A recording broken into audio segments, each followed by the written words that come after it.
Utamakan sumbernya. Aku telah berbicara kepadamu selagi engkau sentosa, tetapi engkau berkata, "Aku tidak mau mendengarkan."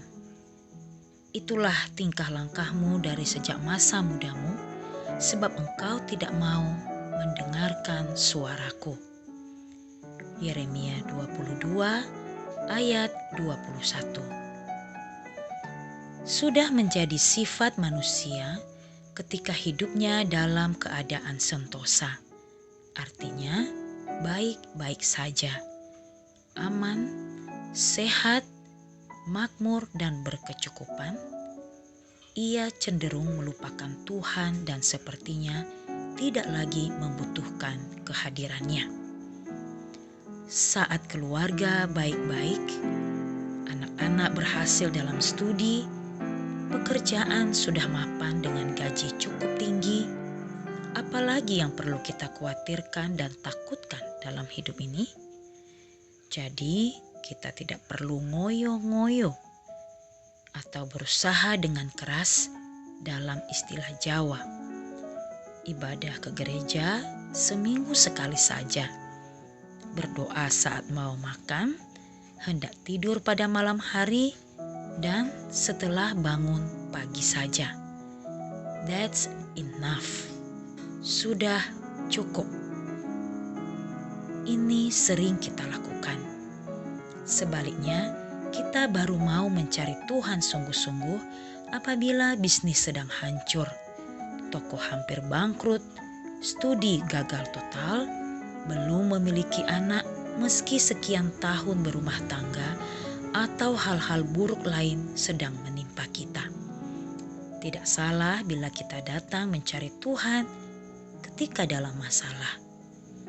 Namun, apakah kita harus menunggu sampai musibah menimpa kita dahulu, baru kita sungguh-sungguh di dalam Tuhan dan melayani Dia? Mengapa ketika masih muda, kuat, sehat, dan berkelimpahan, kita hitung-hitungan dan tidak mau melakukan yang terbaik baginya? Dalam Matius 19 ayat 16-22, ada anak muda yang hidupnya makmur dan segalanya baik-baik saja. Bahkan dalam hal kerohanian, sepertinya dia tidak bercacat. Semua hukum Taurat dilakukannya dengan baik. Namun ada satu hal yang kurang seperti kata Yesus. Jikalau engkau hendak sempurna, pergilah, jualah segala milikmu dan berikanlah itu kepada orang-orang miskin.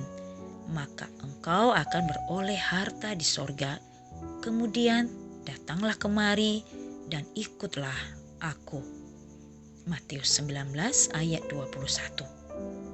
Dan ternyata anak muda ini lebih memilih mencintai hartanya daripada harus mengikut Tuhan. Harta, kemewahan, uang menjadi prioritas utama dalam hidupnya, melebihi kasihnya kepada Tuhan. Oleh sebab itu, dia memilih meninggalkan Tuhan daripada harus kehilangan hartanya. Ini tentu sangat menyedihkan. Harta dan kekayaan sesungguhnya hanya bersifat sementara. Seharusnya menjadi alat yang membantu kita mengerjakan pekerjaan Tuhan. Ironisnya, telah menjadi sesuatu yang justru menjauhkan kita dari Tuhan. Jangan mencintai berkat lebih dari Sang Pemberi berkat. Jangan mengutamakan hidup lebih daripada Sang Sumber hidup itu sendiri. Tetaplah dekat kepada Allah, kita dan seisi rumah tangga kita. Jangan terikat kepada segala sesuatu yang ditawarkan oleh dunia ini, karena semuanya itu bersifat fana dan tidak kekal adanya. Amin.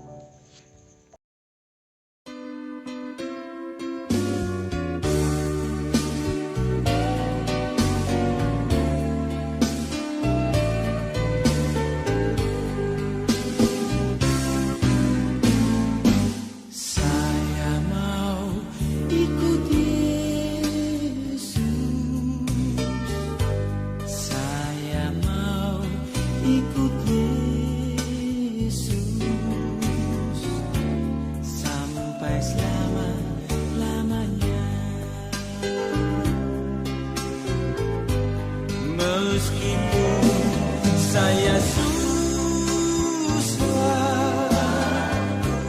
menderita dalam dunia, saya mau ikuti selama-lamanya, sampai selama-lamanya. Meskipun saya susah